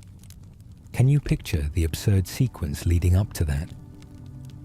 Historians still discuss whether there was truth in the gossip populating the towns. One notorious tale even claimed that Anne was chomping down on a particularly sumptuous pie shortly before her ride. Veering wildly into comical territory, does it feel like an episode of your favorite comedy show? So there I was, just trying to enjoy my dessert before galloping off to the next grand affair. Transitions and trials punctuated her life. She found herself straddling the line between vibrant youth and royal tradition, only to have her story end abruptly amid pie-induced galloping. Historians ponder whether the atmosphere during her life leaned more toward tragic farce than a serious royal story. How fittingly absurd. With a nod to modern life, we might recognize how it mirrors those strange moments where we stumble into ridiculousness. Have you ever tried to juggle life's demands only to drop everything and think, this isn't how it's supposed to go? That resonates deeply amid Anne's journey. It feels strangely comforting how our shared foibles connect us even with the royals of yesteryear. As we continue unfolding this tapestry rich in humor and folly, we see characters intricately woven with layers of noble ambition, scandalous decisions, and sheer misadventure. Life unfolds with wonder and absurdity, whether you're navigating the royal palace or your own living room, equipped only with cozy blankets and maybe an errant cat. In the dance of history, let us turn toward our next character, lurking in the vibrant stories. So tuck in your blanket a little tighter. There's so much more whimsical drama waiting just around the corner. Ready for the next installment? Here it comes as we delve deeper into the delightful world of quirky royal endings that remain ever impressive. As you wrap yourself snugly in your blanket, with your sleepy dog giving a soft sigh beside you, let's dive into another captivating tale, this time revolving around the curious but tragic end of King Louis XVI of France.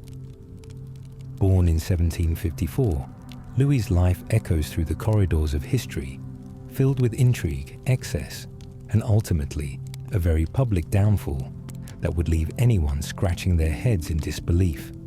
Picture it, 1789. and France is on the brink of revolution. Louis, ever the loyalist trying to maintain the glamour of his reign, finds himself woefully unprepared for the tempest of discontent brewing among the populace. His monarchy faced immense challenges, from economic turmoil to cries for democracy that sounded like echoes across the grand halls of his palace. It's akin to being the last friend at a party, trying desperately to keep the good times rolling while chaos swirls around you. On January 21st, 1793, Louis faced the ultimate consequence of his reign, execution by guillotine, the blade symbolizing both a dramatic end and the birth of a new age. But here's the twist. Louis, looking to maintain some semblance of royal dignity, dressed up fabulously for his last moments, a silk waistcoat and all, with a touch of princely flair. Historians still argue whether this was an attempt to assert his authority or a last-ditch effort for theatricality. Just imagine him thinking, if I must go, I might as well look fabulous. The scene at the guillotine was something out of a tragic play. Crowds gathered, some cheering, some protesting, against the very act that was about to happen. It's hard to fathom the atmosphere, with a mix of excitement and horror clashing in the air like an awkward family reunion gone wild. You can almost hear the modern-day commentary. Wait, did he just show up in a waistcoat? Wasn't this supposed to be a solemn event? As Louis mounted the scaffold, reportedly saying, "I die innocent of all the crimes laid to my charge," it's tragically ironic. Historians stare across the years and wonder, was he truly unaware of the gravity of his situation? Or perhaps caught up in his royal fantasy, hoping to corner the market on last words with a touch of flair? His final moments echo to the world a message wrapped in surrealism. Imagine all the psychology involved, a mix of hope, denial, and sheer, raw human endeavor. It's as if he had walked straight from an ornate ball, only to find that reality had thrown a painful curveball. Moments like these remind us of how even the boldest of figures experience vulnerability. It's an age-old story of struggle and misunderstanding. Sliding across the waves of history, let's peek into Queen Anne, a sovereign figure embroiled in a mix of politics, tragedy, and humor. This ruler's life spanned from 1665 to 1714, where she faced not just the challenges of governance, but also profound personal losses and struggles. The weight of managing multiple issues while embodying the turmoil of her time must have felt insurmountable, akin to trying to carry 10 shopping bags in one go. You know you're bound to drop something. Anne's health often gave way, leading to her eventual downfall. After numerous pregnancies, most of which ended in tragedy, compelling her into a cycle of grief, she passed away quietly in 1714. Historians debate whether her demise linked to emotional pain reverberated through her body, manifesting in physical ailments often obscured by the demands of lineage. Wouldn't that feel all too relatable? Picture her mumbling under her breath, "Could you all just not expect me to juggle life like a circus?" In a quirky twist, Anne's death also opened up the line of succession to the House of Hanover, ultimately shifting the royal landscape in ways no one could have anticipated. It's like my cold feet discovering that one really comfy sock, unexpectedly shifting the entire narrative. Talk about plot twists. As we turn our gaze towards yet another royal character, Queen Isabella of Castile, her story weaves through the annals of history like an adventurous tapestry, marked by ambition and ultimately a rather odd demise. Born in 1451, she forged a path alongside her husband Ferdinand, leading to unified Spain and the famed voyage of Columbus. But beneath all that glory lay deep-seated complexities that could challenge even the strongest resolve. When Isabella passed away in 1504, much of her legacy was tied to the significant discoveries of the New World. Yet her death unfolded amid a confluence of political maneuvering. She complicated the royal sphere with illness, leading to rivalries and questionable alliances that characterized her reign. Historians still reflect on whether Isabella, embroiled in intrigue, managed to create a formidable legacy, or whether she left behind undercurrents of chaos hidden beneath her accomplishments. The ongoing discourse feels like a collective nod, considering whether ambition entangled her fate in unexpected ways. One quirky detail surrounding Isabella's last moments was her persistent desire for control over royal matters, even in death. Allegedly, she had an elaborate funeral plan that involved showcasing her preserved body, complete with opulent attire. Can you imagine the buzz in the palace as courtiers debated this outlandish request? Perhaps someone nearby murmured, "Come on, you can't just leave without a grand farewell. Let's make it a spectacle." It echoes through the landscapes of history that we all seek to leave an impression, sometimes to the expense of our legacies. Isabella's life and death invite us to contemplate the balance of ambition and the cost it can incur, even among those draped in royal silks. Now let's drift into the peculiar tale of King Charles II, who, despite his playful demeanor, faced an unexpected fate that is one for the history books. Known as the Merry Monarch, Charles's reign infused England with joy, yet he faced questionable health due to the indulgences of royal living, much like enjoying one too many desserts during a family gathering. After years of revelry, he fell victim to an illness that took him from his gloriously vibrant life too soon in 1685. Historians still ponder whether his extravagant lifestyle was the culprit, with diabetes and obesity cited among the issues, or whether he simply succumbed to life's inherent messy unpredictability.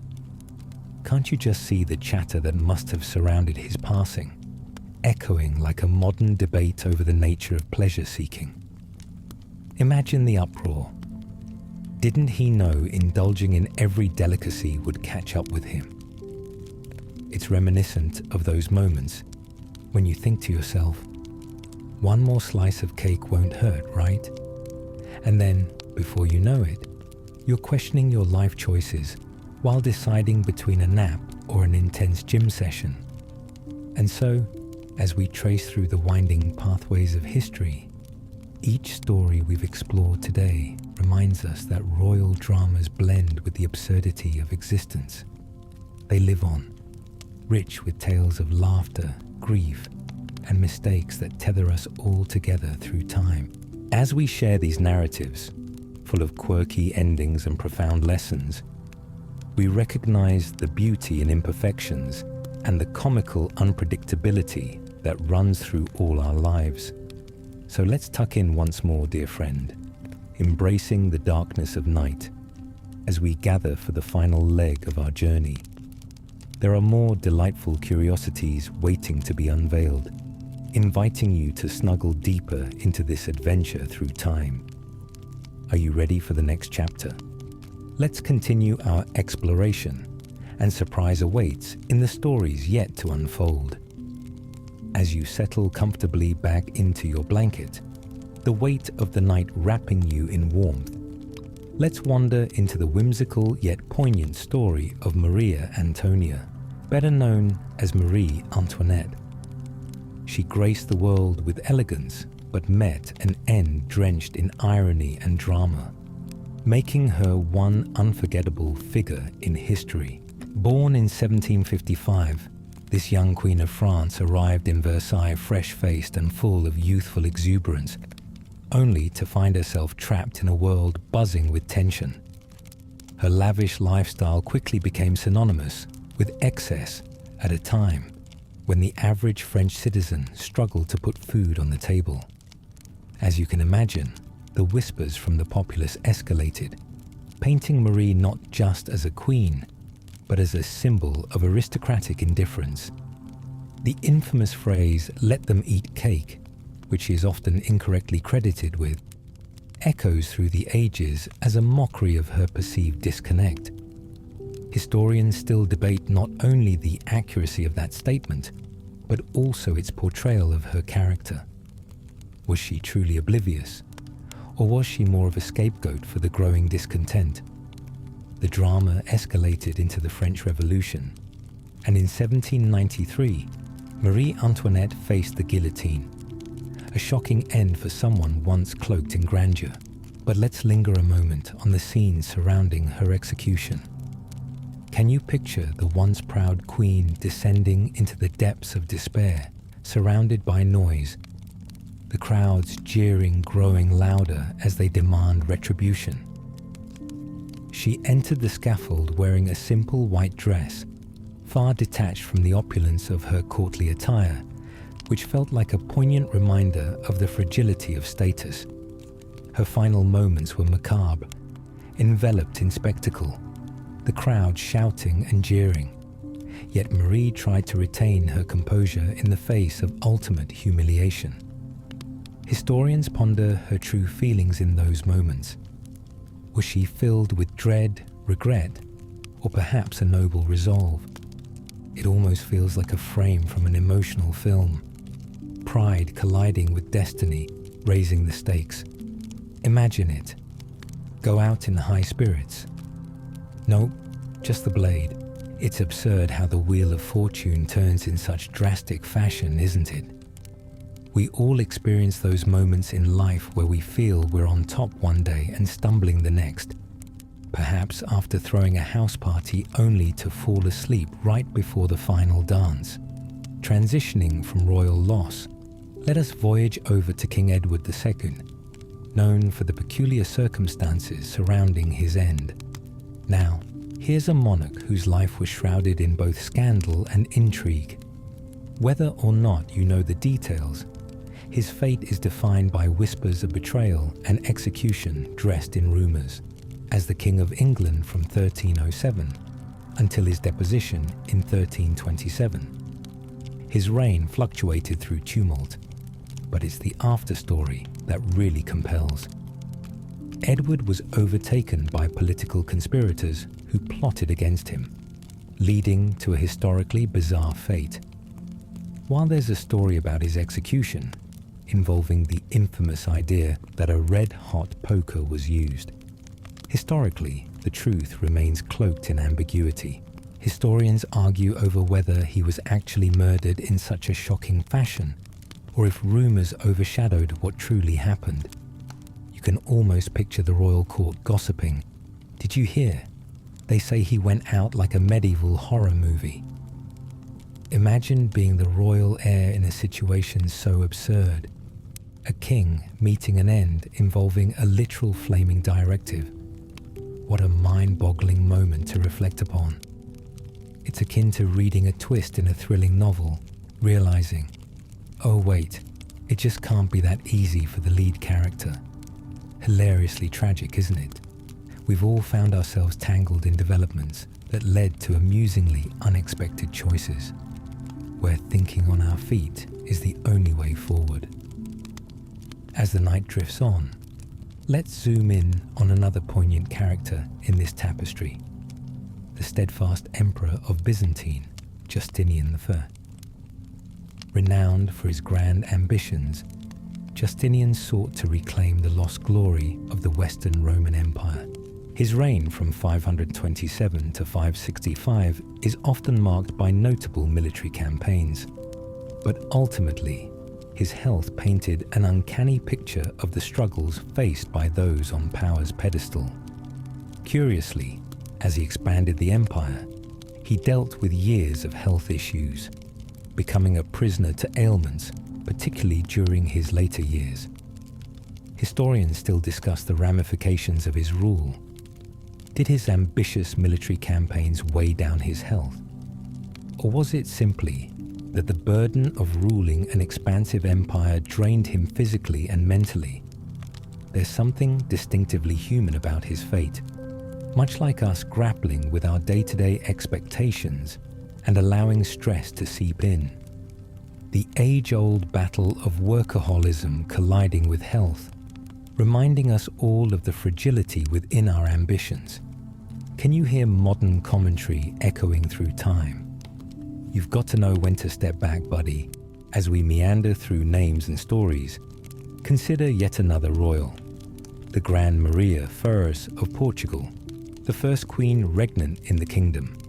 Known for her intelligence, she ruled from 1777 until 1816. However, her life had twists of sorrow interlaced with triumph.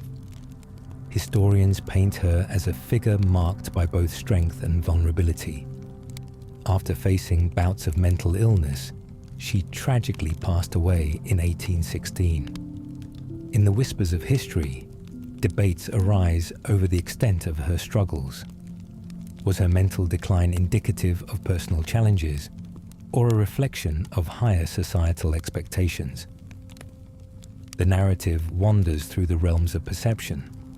Each person contemplates their legacy differently. Perhaps it is in the whispers of her passing that we can find echoes of our shared experiences.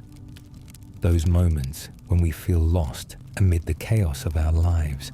It feels unexpectedly comforting how the struggles of royalty resonate through time. There's a familiarity that transcends royal walls, reminding us all to nurture the balance of strength and vulnerability. As we navigate this grand tapestry of regal destinies, we see fleeting laughter blend softly with the solemnity of their stories. Each character crosses our path with lessons steeped in mortality, humor, ambition, and the peculiar antics of existence. A smattering of joy amid their tragic demises offers an invitation that perhaps we too may encounter delight in the dance of life. Breathe deeply, dear friend. We're embarking on the last leg of this royal journey, the final page in our sleepy adventure, with characters that remind us of the beauty, folly, and quirkiness of our shared human experience. So let us gather together, embracing the curiosities waiting yet to be revealed. Are you ready for the grand finale? Let's dive in as you nestle further into your blanket, feeling the gentle warmth embrace you even more. Let's explore the enigmatic life and demise of the infamous Tsarina Catherine the Great, a woman whose story embodies ambition, power, and the consequences that often accompany such fervent aspirations. Born in 1729 in Prussia as Sophie Friederike Auguste von Anhalt-Zerbst, she transformed into one of history's most formidable figures after marrying Emperor Peter III of Russia at the tender age of 16. Catherine's rise to power holds an element of drama akin to any grand narrative. Picture her barely out of adolescence, new to the court, trying desperately to navigate the intrigues of a sprawling Russian empire. Historians often marvel at her cunning ability to assert herself, leading to Peter's overthrow merely 6 months into his reign. "I could do this," you can imagine her thinking, shaking off the nervous jitters like one might before a big presentation. Her reign from 1762 until her death in 1796 was marked with notable achievements: the expansion of the Russian Empire, the promotion of arts and education, and bold reforms throughout the nation. She embraced Enlightenment ideals, making her reign one of both cultural renaissance and ruthless political maneuvering. It's almost comical to picture her polishing off diplomatic agreements with a wink, while secretly sharpening her proverbial knives.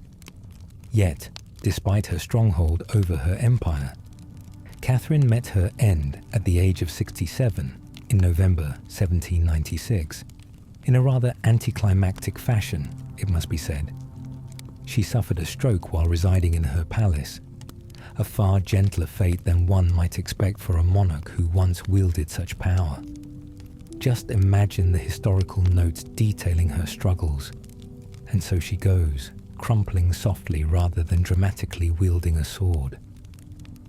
Historians continue to debate the nuances of her health prior to her passing. Did the stress of ruling a vast empire contribute to her frail conditions? Or was it simply age catching up with her? It's oddly comforting to contemplate how time waits for no one, and how even the mightiest can be reduced to a vulnerable state. It feels relatable, doesn't it? We've all had days when we're juggling responsibilities and feel a little overwhelmed, especially when we collapse into bed, hoping tomorrow will be less exhausting. After Catherine's death, the narratives surrounding her legacy transformed. She became a somewhat mythical figure in history, a captivating subject in literature and the arts. Over time, the whispers of her life flowed into stories of grandeur, power, and female fortitude, inspiring future generations. There's something delightful in the way her character resonates, living on in conversations and artworks long past her demise. It's almost as if she still walks the halls of history, casting a lingering shadow that refuses to fade.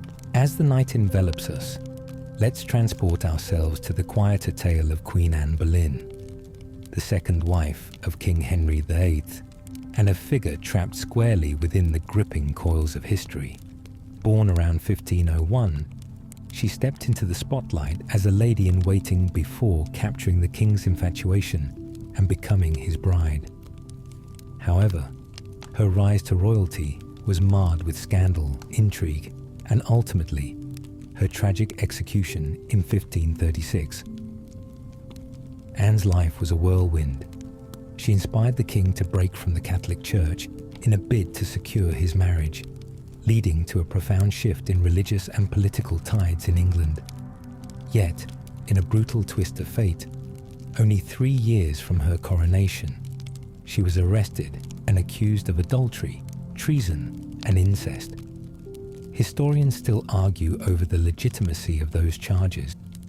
Was Anne truly guilty, or merely a pawn in a larger game played by political adversaries? It's like trying to discern truth from rumor at a party gone awry.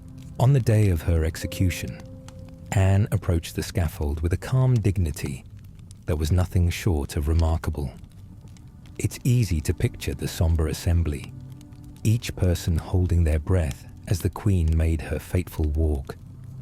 Her last words, filled with grace, were an appeal for mercy, but the court had other designs. Historians explore the tragic dimensions of her final moments.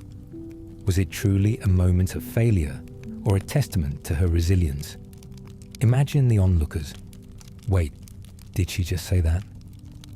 Such drama must have cast an odd pall over the scene. Perhaps it even mirrored a cringe-worthy reality show, with viewers teetering on the edge of their seats.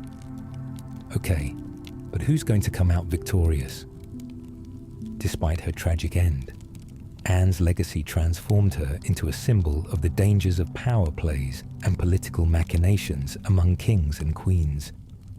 You can see how her story remains ever entwined in the fabric of history, explored through literature, film, and pop culture. It's fascinating how her once brief reign ignited ripples that carried far beyond her time, resonating with discussions about empowering women even today. Now, let's pivot to the intriguing tale of King Alfred the Great, an English monarch renowned for his resilience and strategic prowess. Born in 849, he faced Viking invasions that threatened to splinter his kingdom apart. Amidst a backdrop of turmoil, Alfred's leadership is woven with the threads of military brilliance and innovation, solidifying his legacy as a defender of England. There's a certain majestic image to conjure. Imagine this determined king, clad in armor, rallying his troops with fervor against the odds. However, fate took a turn. After years of battles, around 899, Alfred died not in a single grand climax, but rather became a victim of a terrible illness that left him ultimately vulnerable to human frailty. Historians still discuss whether chronic health issues creatively influenced his decisive engagements or if other stressors weighed heavily on his mind. How strange to think that amidst all his courage, it was a quieter end that finally claimed the life of someone so valiant, much like heroes in tales who slay dragons only to trip on a pebble. You can visualize Alfred with his head hung low thinking, really, it had to end like this, echoing the modern misadventures we often experience when facing unexpected setbacks. Somehow, it lends a dose of relatable humor to royalty, an understanding that even those with crowns face relatable disappointments. As our sleepy journey navigates through these royal tales, each story intrigues with laughter, tragedy, and reflection. We find ourselves amid characters imbued with ambition, dreams, and ultimately, the same human qualities that bind us across centuries. Embracing these narratives, a blend of high stakes and low humor, reminds us of the unpredictable arc of existence. And as the candlelight flickers soft shadows across the walls, breathing life into history's tales, we gather these moments to reflect on how each royal ended in their own peculiar way. In this cozy space, let's cradle these connections of laughter, loss, and inspiration tightly. Each character, an echo of humanity reminding us that every story, including our own, is ever complex. Now, let's slip into these final chapters. Tales filled with heartwarming depth and whimsical twists await just ahead as we prepare to unveil the concluding adventures in our bedtime history odyssey. Under the excellent embrace of your blanket, with your sleepy dog nestled comfortably against you, let's set sail down the winding river of history to explore the life and peculiar demise of King Ferdinand of Aragon, often overshadowed by his more famous wife, Isabella of Castile. Together, they made a powerful duo in the late 15th century, uniting their crowns and establishing Spain as a formidable empire. Their partnership was pivotal in the Reconquista, which culminated in the capture of Granada and facilitated Christopher Columbus's voyage across the ocean. But as we examine Ferdinand's tale, it's essential to acknowledge that this king wasn't just a shadow in Isabella's spotlight. He was a significant player in shaping a new era. However, Ferdinand's end in 1516 came with little fanfare and a touch of irony. He ultimately succumbed to a range of health issues stemming from years of eating rich foods and excessive indulgence. Historians still debate whether his death was the cumulative effect of his lifestyle choices or whether the pressures of ruling took their toll on him. Sounds familiar, doesn't it? Almost like waiting too long to schedule a doctor's appointment, only to find yourself facing the consequences of neglect. Imagine the court, viewing their king as he grappled with the discomforts of poor health. Can you picture Ferdinand reclining in a lavish setting, surrounded by sumptuous banquets while pondering, is it too late to adopt a salad? There have to have been scenes reminiscent of modern sitcoms, balancing the absurdity of life's decisions with staggering consequences. At the end of the day, it all circles back to that universal truth. What we consume, both literally and metaphorically, can create challenges that spiral out of control. Ferdinand's death did not stir up public outrage or chaos. Instead, it was somewhat anticlimactic, given the dramatic lives he led and the era he shaped. His legacy, however, prevails through the ages, reminding us that even the most influential figures eventually succumb to the fragility of human life, echoing down through history with a mix of laughter and solemnity. Transitioning now, let's reflect on the life of Mary, Queen of Scots, a figure swathed in mystery, political manoeuvring, and scandal. Born in December 1542, Mary ascended to the Scottish throne when she was just 6 days old. Throughout her tumultuous life, she faced numerous challenges, including exile and the constant threat of losing her crown. Mary's story is rife with drama. Her marriage to Henry Stuart, Lord Darnley, and the subsequent scandal surrounding his murder left her reputation in tatters. In a twist of fate, she found herself imprisoned in England for nearly 2 decades under her cousin, Queen Elizabeth III. The whole saga feels reminiscent of a high-stakes reality show. Betrayals, clandestine meetings, and the desperate struggle for power made her a figure of both sympathy and intrigue.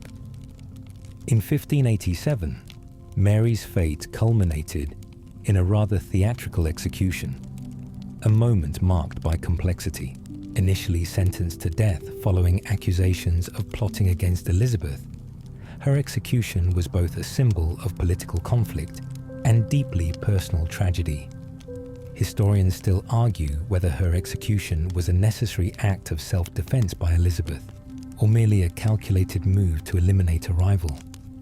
Can you just envision the dramatic tension leading up to her execution day, complete with whispers in the court like, "So, is this really how we're wrapping this thing up?" On that fateful day, Mary approached the scaffold with a sense of quiet dignity, a stark contrast to the chaos surrounding her life. As she prepared for execution, it's reported that she wore a flowing gown and maintained her composure. What an exit, you might think, akin to a lead actress in a grand play bidding farewell in style while the audience gasps in disbelief. The blade fell, and with that, her life and dreams were extinguished in a heartbeat. The irony thick, not only as a queen, but as a woman who had fought to retain power throughout her entire existence. It's fascinating to see how Mary's death has been depicted in art and literature. It's like her legacy has transcended time, shaping perceptions of ruling women even today. She remains a compelling figure fraught with tragedy, humbling reminders of love and loss resounding through the annals of time. With each retelling, echoes of her ambition and the bizarre circumstances surrounding her tragic end mirror the struggle many face when attempting to assert their power amidst opposition.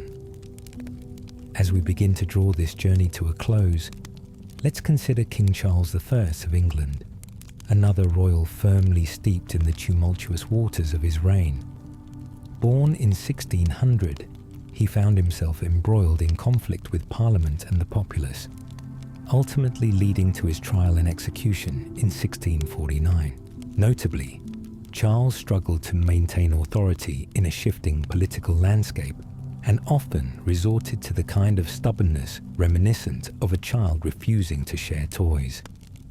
Fast forward to his legendary end, he faced a public execution, which was undoubtedly a sharp contrast to the regal life he had previously enjoyed.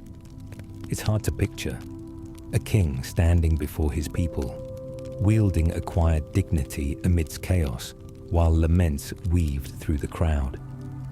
Historians still debate whether his stubbornness led him to his demise, or whether he was genuinely committed to his beliefs, hell-bent on defending his divine right to rule. The grey area feels almost amusing in its complexity, as if real life were unfolding like a dark comedy. So how does the king exit? Let's make this interesting. Executing Charles, though, marked a significant turning point in English history, sparking the Commonwealth era and setting the stage for the tensions inherent in monarchy versus democracy. His transformation from powerful leader to martyr illustrates the nature of fate and how quickly tides can turn, leading to humorous yet somber reflections on independence and authority. As you continue to absorb these tales of regal tragedy and folly, it becomes clear that the stories of royalty highlights both the inherent vulnerabilities of power and the absurdity of royal life. Each character, from Marie Antoinette to Edward II, reflects the human condition: vulnerability, ambition, joy, despair, all wrapped in the mesmerizing fabric of history. As we enter the twilight of our journey through these grand stories, the echoes of these lives linger and offer reminders of life's unpredictable nature. Each twist of fate carries with it laughter, complexity, and the undeniable truth that all of us, not just royals, navigate a world filled with unexpected turns, challenges, and moments of vulnerability. So, dear friend, as our stories draw to a gentle close, let your heart carry the essence of these quirky tales. There's warmth in the laughter shared through history, guiding us softly through the moments of life that remind us we're all just part of this wondrous tapestry that spans across time. Thank you for this splendid journey through the realm of royal history.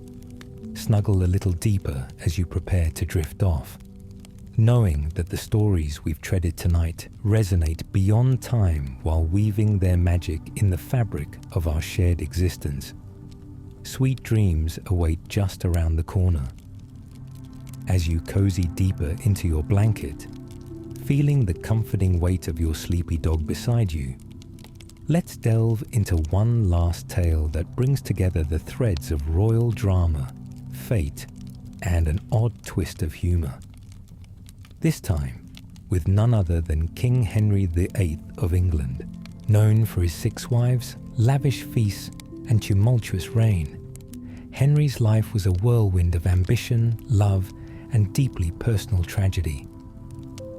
Picture the scene: a grand Tudor palace, ostentatiously adorned, filled with all the trappings of power, as the king tries to navigate a landscape filled with shifting allegiances and personal desires.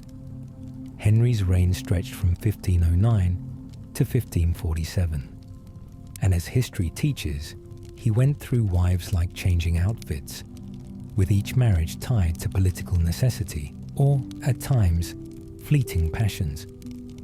Underneath his larger-than-life persona lay a man susceptible to whims, and much of his legacy was entangled with the fates of those around him.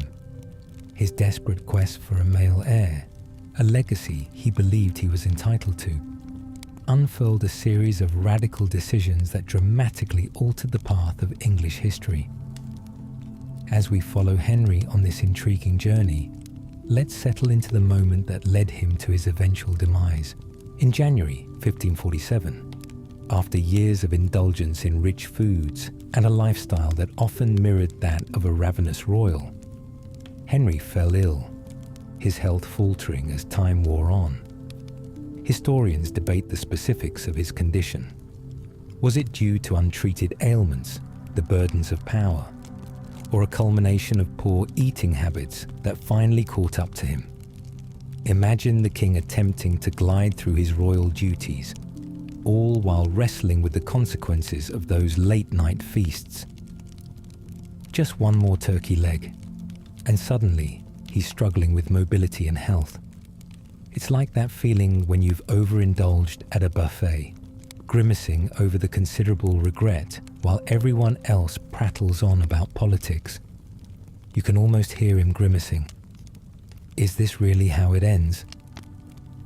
When he finally succumbed to his health issues, Henry's death came quietly, almost unexpectedly for such a bombastic figure in history. His funeral was grand, befitting a king, yet peering through the annals of time, one can't help but chuckle at the vivid contrasts contrasting his towering ambition with life's simple realities. Many ponder whether he left behind a legacy as resounding as he believed, or simply a series of peculiar tales reflecting the drama inherent in human frailty. And here's the fun part. They say that during his last days, Henry had reportedly been drawing up plans for great projects, long-term aspirations that remained suspended as his health began to decline. historians still ponder. Did he have time to reflect on the paths he chose, or did the whirlwind of life simply sweep him away before he could bundle all the details neatly into his royal plan? It's almost a sitcom moment. Imagine him pointing at a planning chart, saying, "This one's going to go down in history," just as he slips away. Sorting through these final stories of history brings to light how rich and absurd the life narratives of these royals were. Each tale weaves humor, heart, and humanness into the legacy they leave behind. As you reflect upon King Henry VIII, his delightful absurdities echo through time, reminding us that no one is ever exempt from the follies of pride and ambition, even those on golden thrones. With a soft sigh, luxuriate in the comfort of these stories. It feels almost soothing to realize that each royal faced their own struggles of missteps, triumphs, treaties, and failures, much like any of us weaving our own tales through the pages of life. As we draw this cozy exploration to a close, consider how history intertwines in wondrous ways. All are tied to the similar threads of human experiences, stories of ambition and vulnerability reflected back at us from times long past, revealing the paradoxical nature of life that connects each of us despite the chasm of centuries separating our experiences. Hold on to this tapestry of characters, from Catherine the Great to Louis XVI, from Mary of Scots to Henry V, who dance through life in search of power, love, and the excuses we all lean on during moments of pressure. These humorous, tragic, and oddly relatable tales remind us that no matter how royal or humble, we are all just navigating through the absurd theatre of life, hoping for grace along the way. So spend your final moments of this journey wrapped in warmth and stillness, knowing that these charming, bizarre, and engrossing royal tales linger on as reminders that history, much like our day-to-day lives, is filled with unexpected turns and relatable human experiences that weave us all together. Rest easy, dear friend. The threads of these stories will carry you into sweet dreams. With every inhale and exhale, let the echoes of history settle softly, cradling you gently into the soothing embrace of slumber. The narratives we've woven together tonight will linger fondly in your heart, a soothing balm to guide you through the night. Sweet dreams await as we leave the realm of witty kings and queens behind.